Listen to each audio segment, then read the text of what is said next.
प्रिय विद्यार्थियों, नमस्कार। हम अपना टॉपिक जो पढ़ रहे हैं इनडायरेक्ट स्पीच, उसमें मैंने आपको बताया इससे पहले कि यदि हमारे वाक्य में रिपोर्टेड स्पीच में यूनिवर्सल ट्रूथ दिया हुआ हो, फैक्चुअल फैक्ट्स दिए हुए हो, तो रिपोर्टिंग वर्ब के पास्ट में होने पर भी रिपोर्टेड स्पीच का टेंस नहीं बदलता है। इसके बाद में मैंने आपको दूसरा पॉइंट बताया कि वाक्य में अगर रिपोर्टेड स्पीच में कहावतें प्रोवर्ब्स दी हुई हैं, तो उस स्थिति में भी जब हम वाक्य को इनडायरेक्ट स्पीच में बदलते हैं तो रिपोर्टेड स्पीच का टेंस नहीं बदलता है। एक इसी प्रकार से जैसे तीसरा जो हमारा रूल है, और उसमें हमें ये ध्यान रखना है कि किसी के द्वारा या वक्ता के द्वारा कही गई बात जो किसी दिन का उल्लेख करके, समय का उल्लेख करके बताई गई हो, या और उसके बाद में श्रोता के द्वारा वही बात किसी अन्य को बताने के समय तक भी जब काम के होने का समय पूरा नहीं होता है, तो उस स्थिति में इनडायरेक्ट स्पीच में वाक्य बदलते समय हम रिपोर्टेड स्पीच के वाक्य का टेंस नहीं बदलते। ये हमारे टेंस परिवर्तन संबंधी जो नियम है उसका अपवाद है। देखिए, जैसे Dinesh said to me on Monday. MONDAY। Dinesh said to me on Monday। Dinesh ने मुझे सोमवार को कहा, coma inverted coma, I shall go to Jaipur next Friday। FRIDAY। अब बच्चों यहाँ वाक्य में देखिए, दिनेश ने मुझे कहा, समय का उल्लेख किया ब्रैकेट में, सोमवार को कहा कि मैं अगले शुक्रवार को जयपुर जाऊंगा। अब यहाँ जो दिनेश की कही हुई बात है, इसको मैंने, अब बच्चों ये यहाँ नहीं आएगा, हमें ध्यान रखना है इस चीज का। I told Gopal on Thursday.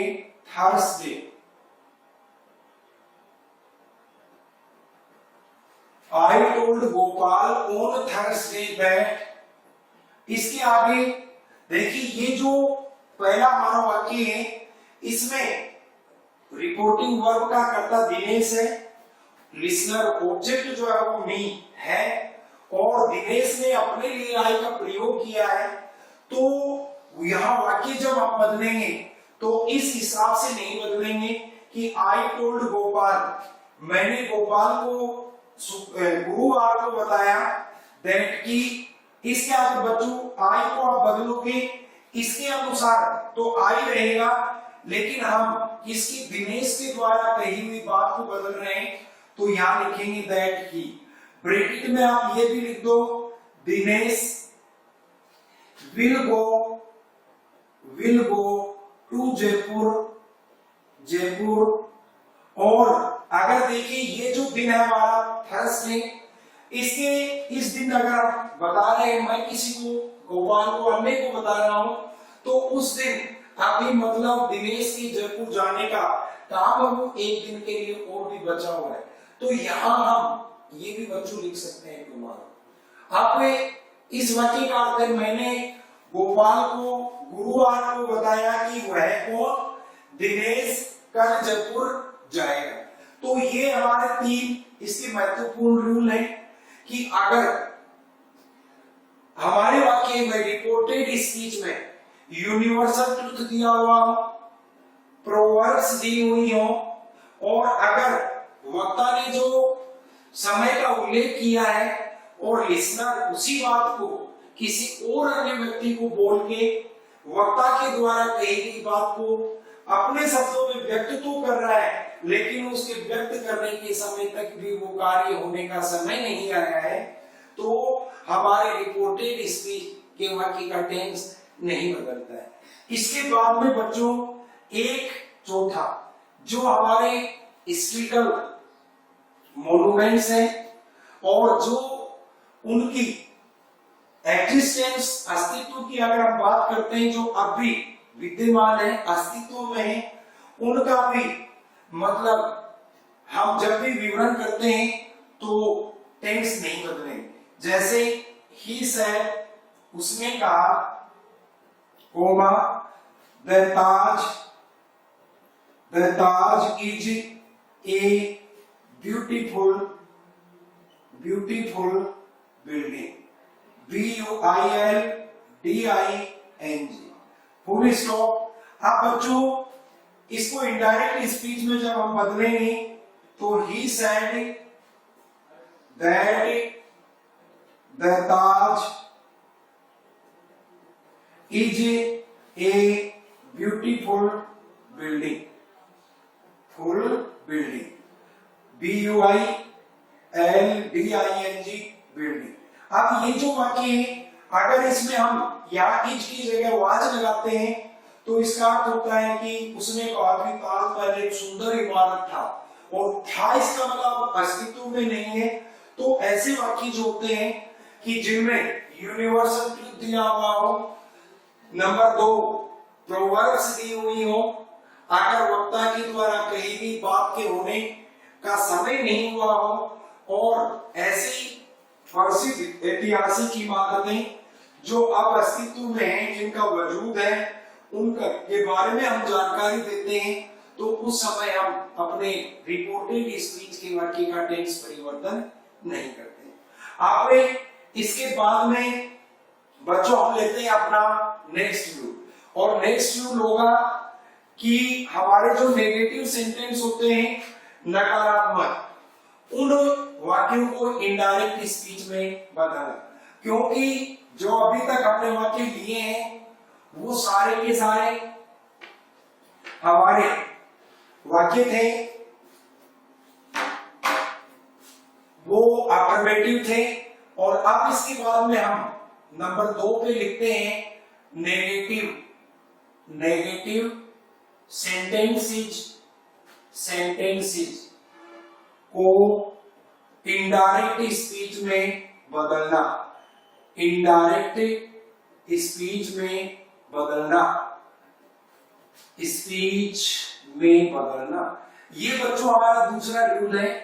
अब इसमें हमें ध्यान देना है कि जो अपने वाक्य अफर्मेटिव थे, अगर नेगेटिव हम बनाएंगे तो सबसे पहले हमारे वाक्य में लगभग जो हम टेंस का स्टडी करते हैं उसमें नोट लगाते हैं, और उसी के साथ कुछ मेन वर्ब में परिवर्तन होता है, और कुछ ऐसे वाक्य हैं हमारे टेंस के जिनमें अफर्मेटिव में हेल्पिंग वर्ब नहीं आता, लेकिन नेगेटिव सेंटेंस बनाते हैं तो हेल्पिंग वर्ब आता है।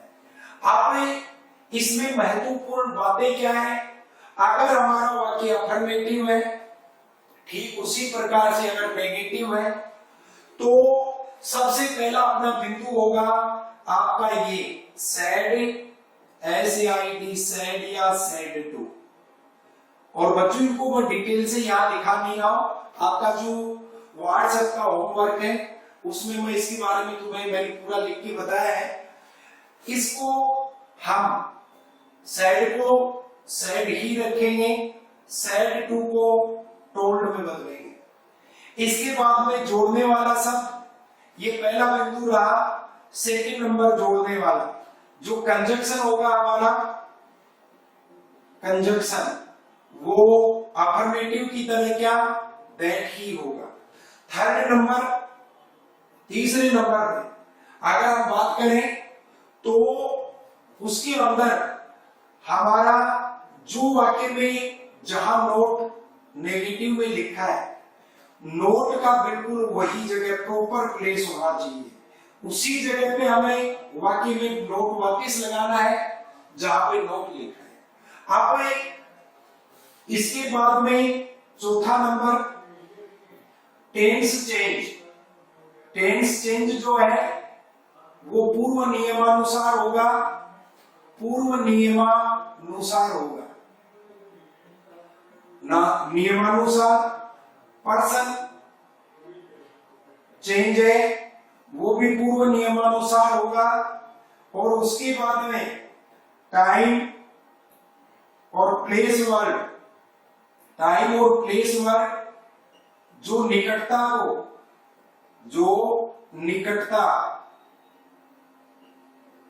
को व्यक्त करते हैं, निकटता को व्यक्त करते हैं, उसमें भी परिवर्तन साधारण वाक्यों या अफर्मेटिव सेंटेंस की तरह से किया जाएगा। अब बच्चों इसमें हमें एक बात ध्यान में रखना है कि हमारे कुछ ऐसे टेंस हैं जिनके अफर्मेटिव में हेल्पिंग वर्ब नहीं आता, लेकिन नेगेटिव में हेल्पिंग वर्ब आता है। और ये केवल हमारे दो टेंस है। सबसे पहला सिंपल प्रेजेंट। अगर हम सिंपल प्रेजेंट का अफर्मेटिव सेंटेंस पढ़ते हैं तो बच्चों अफर्मेटिव में V1 अगर कर्ता प्लूरल है तो, और V1 प्लस S और ES। ऐसा कब होगा? जब कर्ता हमारे वाक्य का सिंगुलर है। अब बच्चों अफर्मेटिव में इस टेंस में हमें हेल्पिंग वर्ब दिखाई नहीं दे रहा। हमें याद रखना है कि सिंपल प्रेजेंट टेंस जो होता है उसके हेल्पिंग वर्ब डू और डज होते हैं। अब यहां अगर नेगेटिव हम बनाए तो डू डज ओब्लिक इनके बीच में प्लस यहां नोट लगाया हमने। अब बच्चों आप जानते हो कि सिंपल प्रेजेंट बदलता है सिंपल पास्ट में, सिंपल पास्ट में। और सिंपल पास्ट के भी अफर्मेटिव में कोई हेल्पिंग वर्ब नहीं होता, मेन वर्ब होता है, वो V2 लगाते हैं। और अगर जब वाक्य को नेगेटिव या इंट्रोगेटिव तो डिड हेल्पिंग वर्ब इसका होता है। इन दो को आपको ध्यान में रखना है क्योंकि ये अफर्मेटिव सेंटेंस में आपको हेल्पिंग वर्ब तैयार नहीं मिलती। हाँ, अगर अफर्मेटिव सेंटेंस में अगर डू आता है या डज आता है, डिड आता है, तो ऐसी स्थिति में इन दोनों टेंस के वाक्यों में वो मेन वर्ब का कार्य करते हैं। अब हमें केवल एक बात को ध्यान में रखना है कि जहां वाक्य में हमारे नोट लगा है उसी की प्रॉपर जगह पे हमें नोट लगाना है। बाकी सारे नियम जो है वो अफर्मेटिव वाले ही लागू होते हैं, उसी के अनुरूप हम वाक्य बदल सकते हैं। मैं पहले आपको यहाँ कुछ वाक्य बता रहा हूं। ये हमारा पहला उदाहरण, तो देखिए Sita said, Sita said, comma लगाया हमने। और उसके आगे यहां I do not make tea, I do not make tea. अब बच्चों आप चेक करो, ये डू है, सिंपल प्रेजेंट का है, रूल हमारा सिंपल पास्ट में बदलेंगे। तो अब इस वाक्य को जब हम इनडायरेक्ट में बदलेंगे तो होगा सीता सैड दैट। सीता के अनुसार आई को बदलोगे तो सी, और डू की जगह डिड लिख दिया। नोट यहां पहले भी था, अब भी आपको यही लिखना है। मैं फर्स्ट फॉर्म रहेगा और टी, और अंत में फुल स्टॉप लगा देंगे। इस प्रकार से हम अपने वाक्यों को जो नेगेटिव सेंटेंस है उनको बदल सकते हैं। दूसरा वाक्य देखो, ही said to और me, he said to me। इसके अंदर बच्चों हम एक वचन का कर्ता लेते हैं। my uncle does not work in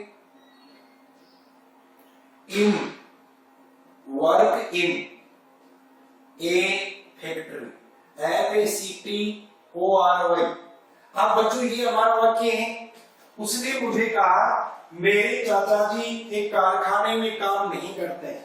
Hindi में हम अनुवाद करें तो प्लूरल का साथ निकलता है, लेकिन हिंदी का एक ऐसा गुण होता है कि हम जब बड़ों को आदर देते हैं, करते हैं, तो उसके लिए सिंगुलर का जो सब्जेक्ट होता है वो भी प्लूरल के जैसा प्रतीत होता है, दिखाई देता है। अब इस वाक्य को हम इनडायरेक्ट स्पीच में बदलेंगे। सेड टू आ गया तो बच्चों इसको टोल्ड में बदलना है, तो ही टोल्ड और मी, आगे दैट लगाएंगे। पर्सन का ये जो चेंज पूर्व नियमानुसार होगा, तो बच्चों माई जो है फर्स्ट पर्सन का है, इसके अनुसार बदलेंगे तो यहाँ हिज लिखा जाएगा, हिज अंकल। अब बच्चों ये डज आया, सिंपल प्रेजेंट का है, सिंपल पास्ट में बदलना है, तो डिड नॉट वर्क इन ए और फैक्ट्री, ऐसे वाक्य हम लिख देंगे। अब इसके बाद में हम अगला उदाहरण लेते हैं और वो तीसरा वाक्य देखिए, they said to me, comma inverted comma, we are not growing, we are not growing plants, plants plants now। अब बच्चों ये हमारा वाक्य है प्रेजेंट कंटिन्यूअस टेंस का, और आप जानते हो कि आपने जो टेबल आपने टेंस परिवर्तन वाला बनाया है उसमें लिखा है कि present continuous past continuous tense में चेंज होता है। तो यहां हमने पहले लिखना है दे, अब आप देखिए सेड टू लिखा है, किसमें बदलेंगे, तो टोल्ड, आगे लिख दिया मी, फिर दैट लगाएंगे। बच्चों भी फर्स्ट पर्सन है, इस रिपोर्टिंग वर्ब के कर्ता के अनुसार बदलेंगे, ये भी करता है, यहाँ भी कर्ता का रूप तो दे होगा। पास्ट कंटिन्यूअस की साइकिल या वर्ब जहां नोट है उसको वही लगाएंगे, growing plants, growing plants, plants, और बच्चों नाउ को बदल देंगे दे। अब इसी प्रकार से हम अपने जो भी हमारे टेंस है उन सब के नेगेटिव सेंटेंस को इस प्रकार से बदल सकते हैं। और जो अपना हमें ध्यान बच्चों सबसे महत्वपूर्ण जो इसका रूल है वो यही है कि अपने जो वाक्य में पहले जिस जगह पे नोट दिया हुआ है उसी जगह पे हमें इनडायरेक्ट में बदलते समय भी बाकी सब परिवर्तन करने और नोट को वही लिखना है। आपने इसके बाद में हम एक दो उदाहरण और भी इसी के एग्जांपल्स देते हैं और अब बच्चों आपको खुद इसके लिए जैसे वाक्य आप देखें सुने उसी के साथ ट्राई करना है कि किस प्रकार से हम अपने वाक्यों को बदलें। तो देखिए ये वाक्य हमारा next, the student said to the old teacher, coma inverted coma, यहां लिखा we have not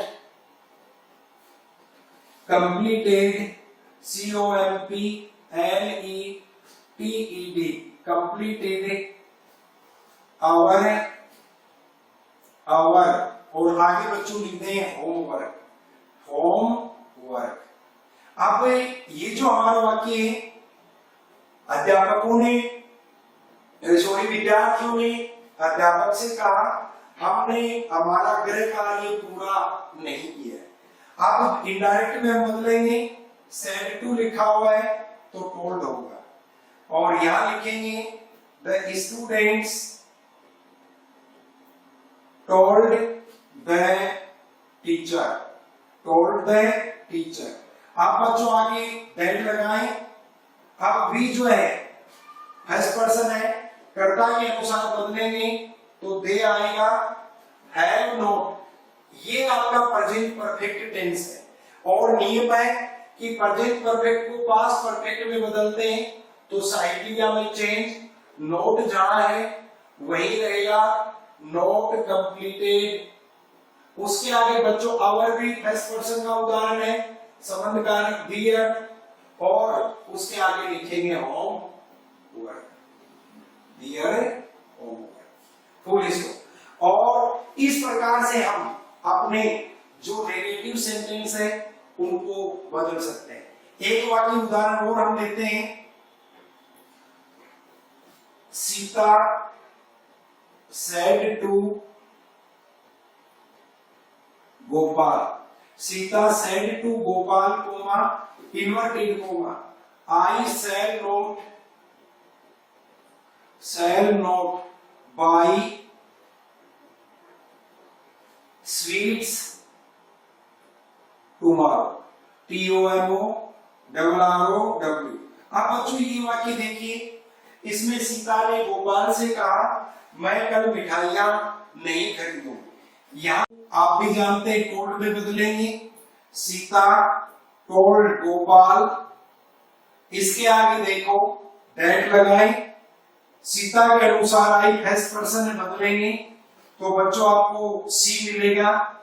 आप नॉर्मल हम सी के साथ जब फ्यूचर टेंस पढ़ते हैं तो विल लगाते हैं, और उसके हिसाब से यहाँ हमें वुड लगाना होगा, सी वुड नॉट बाई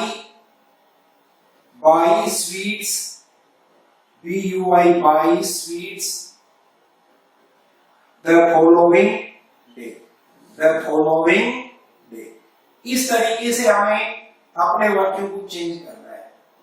अब ये हमारे सारे नेगेटिव सेंटेंस को इनडायरेक्ट स्पीच में बदलने के रूल है, और जो रूल्स पहले लिखे हुए हैं मैंने आपको व्हाट्सएप का जो तुम्हारा होमवर्क है उसके अंदर पहले अच्छे से समझाया हुआ है। अब इसके बाद में हम बढ़ते हैं आगे, और बच्चों आगे हम वाक्य लेंगे अपने तीसरे प्रकार के, और वो होंगे इंट्रोगेटिव सेंटेंसेस। मतलब आपके वाक्य जो नकारात्मक प्रश्नवाचक, तो बच्चों ये हमारा होगा तीसरा नियम इसका, इंट्रोगेटिव, चेंज ऑफ इंट्रोगेटिव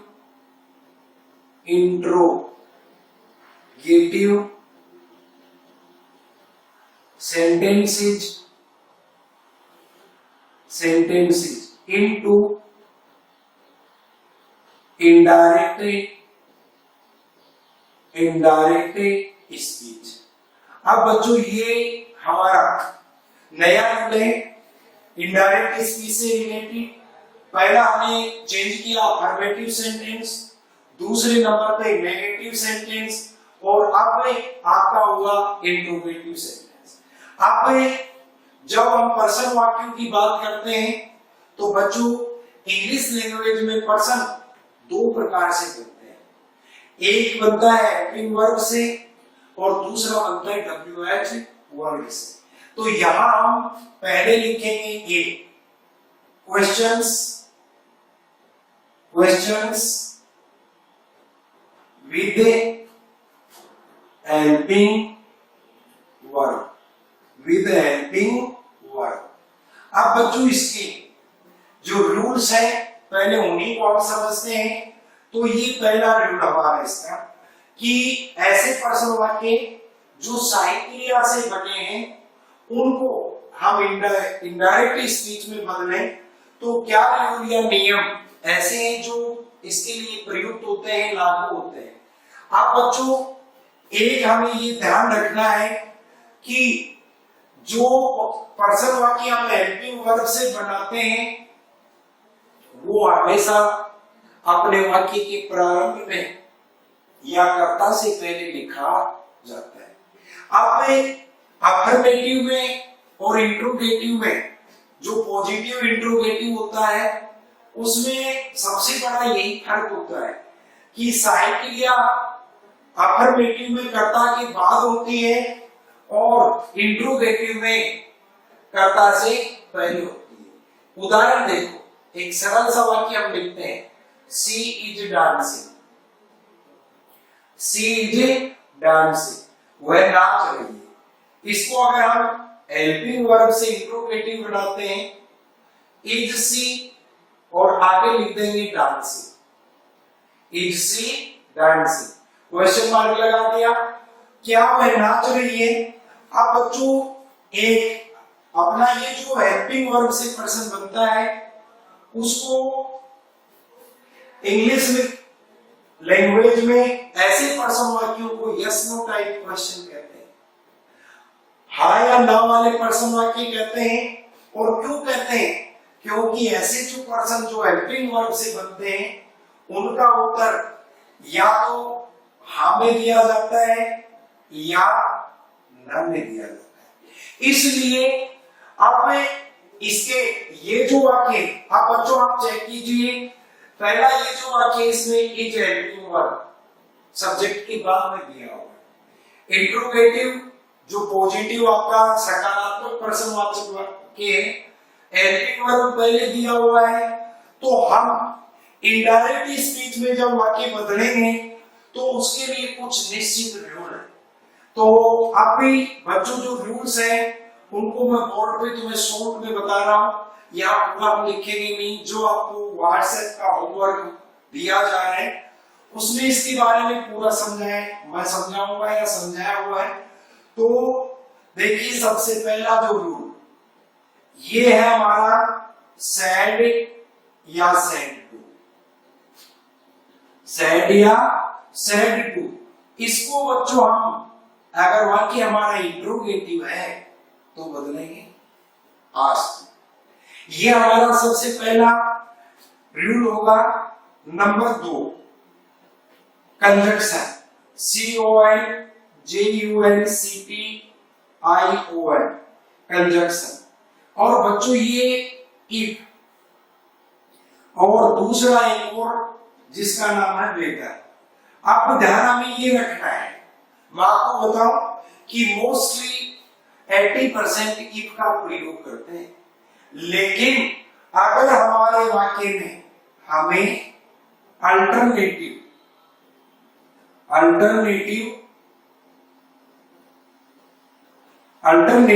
विकल्प दिए हुए हैं उस स्थिति में बच्चों इफ प्रयुक्त नहीं करते, उस स्थिति में वेदर का प्रयोग किया जाता है।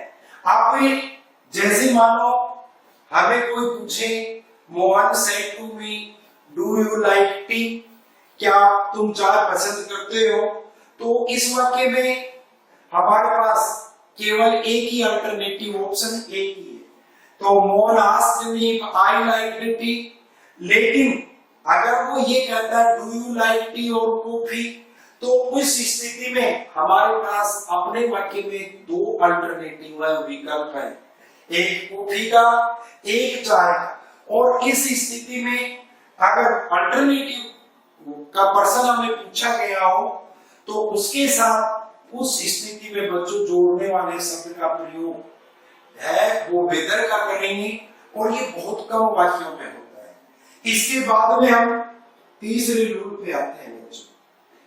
इसमें ये 3 बातें मैं एक जगह लिखूं, टेंस, पर्सन, टाइम,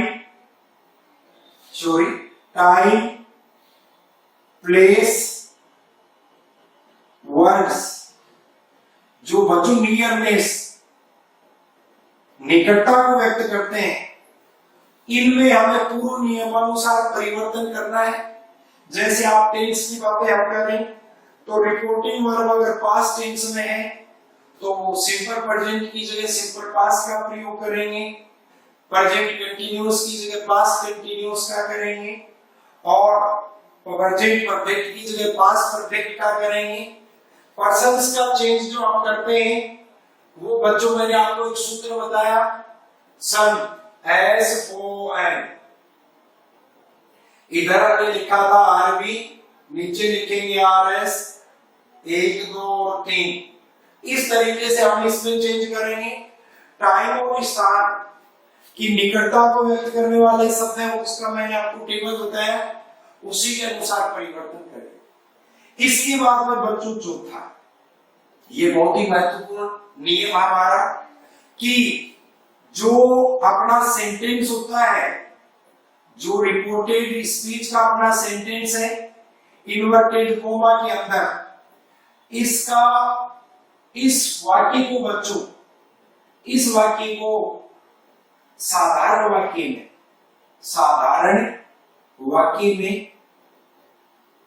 में बदलते हैं और बच्चों ये जो साधारण वाक्य इसमें हम दो तरह के वाक्यों को शामिल करते हैं, मतलब नेगेटिव और अल्टरनेटिव, ये दोनों इसमें शामिल होते हैं। और इनमें हमें इस वाक्य को मतलब जो इंट्रोगेटिव है उसको साधारण में बदलना है। अब बच्चों ऐसा अगर हम करेंगे तो जो सहायक क्रिया हमारे वाक्य के प्रारंभ में दी गई है वो टेंस बदलेंगे, बदले हुए टेंस के अनुसार उस हेल्पिंग वर्ब को सब्जेक्ट के आगे लिखेंगे और अंत में जो वाक्य में क्वेश्चन मार्क लगा है उसको हटा देंगे और उसकी जगह बच्चों फुल स्टॉप का प्रयोग करेंगे। ये इतने हमारे इसके शॉर्ट रूल्स हैं। और पहला देखिए सेड या सेड टू को आस्क्ड में बदलना, कंजक्शन इफ या वेदर सबसे ज्यादा यही यूज करते हैं। अगर अपने वाक्य में विकल्प दिए हुए हो तो उस स्थिति में वेदर का प्रयोग कर लेते हैं। टेंस, पर्सन, टाइम और प्लेस वर्ड का जो चेंज, अगर रिपोर्टिंग वर्ब पास्ट टेंस में तो पहले बताए नियम के अनुसार ही होगी।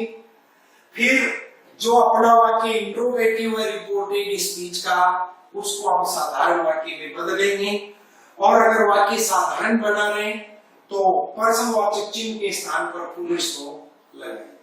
आप बच्चों इसके हम यहाँ कुछ उदाहरण लेते हैं, ये रूल्स हम यही रख लेते हैं ताकि आपको इसी के साथ मतलब बताया जा सके। देखिए सबसे पहला उदाहरण, पहला वाक्य हमने लिखा, यहां लिखा he said to और me, कोमा, इन्वर्टेड कोमा, और यहां बच्चों लिखा are you learning English, ENGLISH English these days। ये हमारा पहला वाक्य है। आप यहां देखिए सबसे पहले रिपोर्टेड स्पीच के वाक्य का टेंस हम याद करें, आर हेल्पिंग वर्ब है, लर्निंग मेन वर्ब है, these days भी टेंस का एडवर्ब है। तो ये जो टेंस का परिवर्तन है ये प्रेजेंट कंटीन्यूअस और अपना रूल होता है कि इसको पास्ट कंटीन्यूअस में बदलें।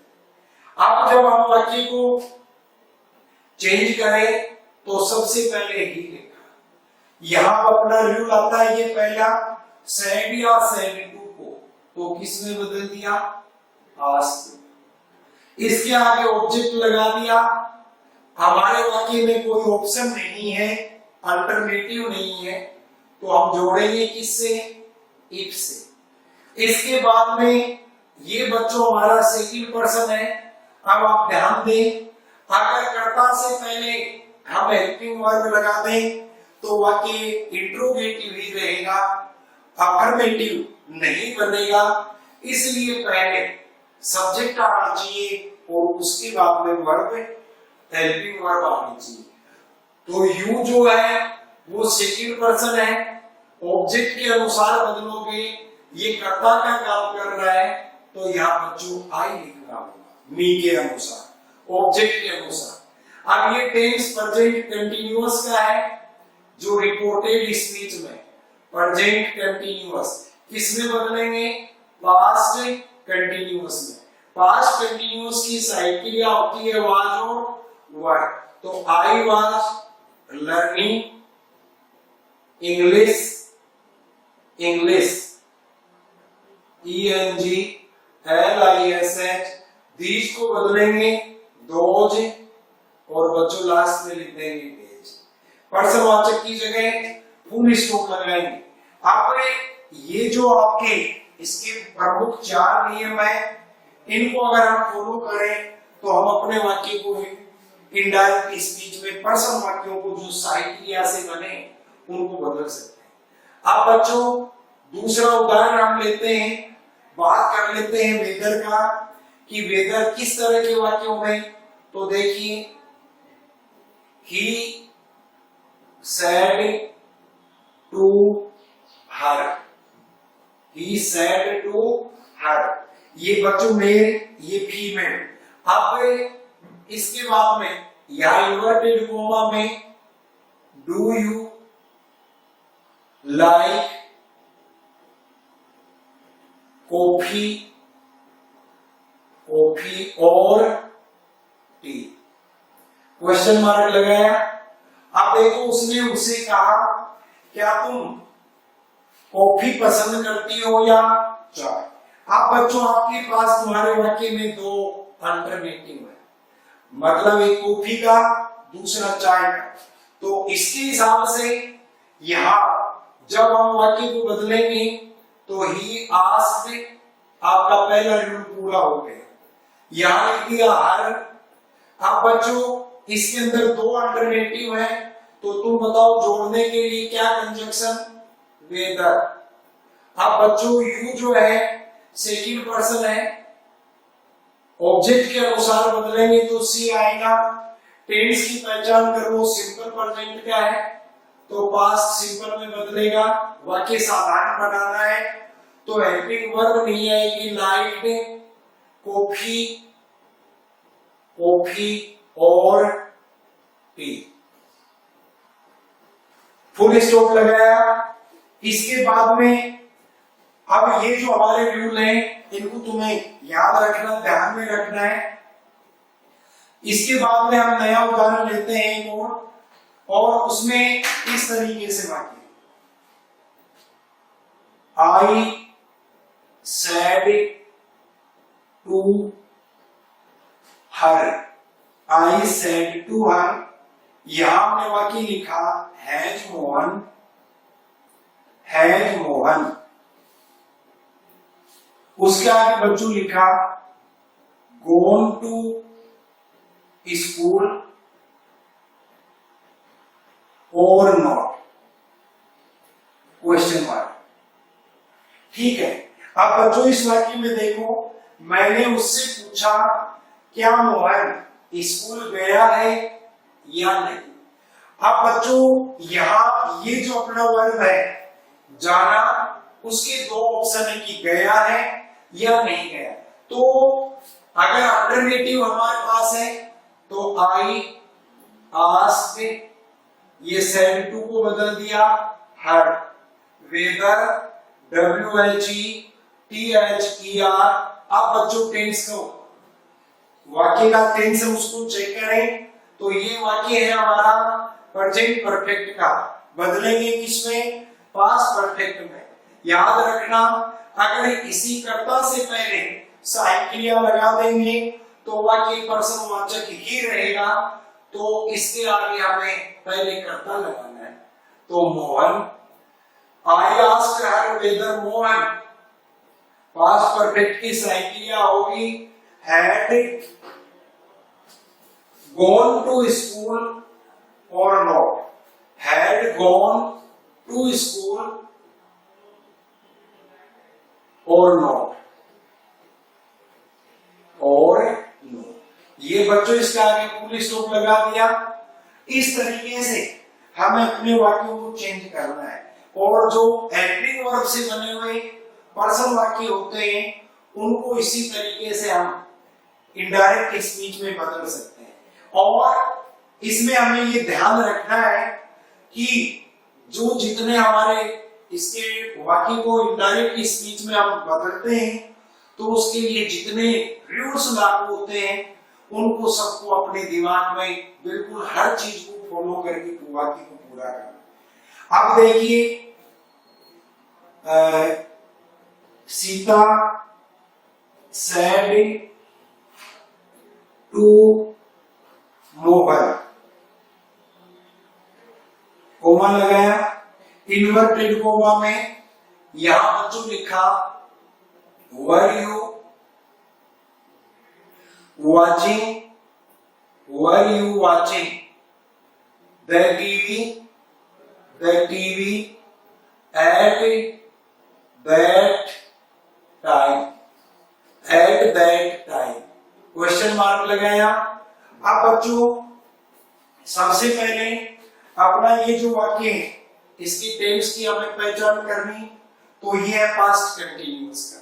आप कहोगे किस प्रकार से? सबसे पहले were helping verb, watching man verb, और तीसरा इसमें पहचान के लिए 3 बिंदु हमें दिए हुए हैं, एट दैट टाइम। इन दिए तीनों हमें बताते हैं कि ये वाक्य पास्ट कंटिन्यूअस का है, तो इनडायरेक्ट में बदले सीता, आपको याद होगा सेड टू को बदलना है। अच्छा, आस्क्ड में इसके आगे मोहन लिख दिया, इसके आगे बच्चों इफ लगाया, और ये साहित्य को अगर यही हम लिख दें तो फिर वाक्य इंट्रोगेटिव रह जाएगा, और इसका कर्ता जो है यू सेकंड पर्सन है, मोहन के अनुसार बदलेंगे, मोहन मेल, थर्ड पर्सन एक वचन है, तो इसका कर्ता रूप होगा ही। इसके बाद में साहित्य लगाएंगे पास्ट परफेक्ट कंटिन्यूअस की, had been watching the TV at that time, और अंत में लगा दिया फुल स्टॉप। इसी तरीके से हम अपने जो हेल्पिंग वर्ब के सेंटेंस हैं उनको इनडायरेक्ट स्पीच में बदल सकते हैं। Thank you. अब बाकी अगले नए टॉपिक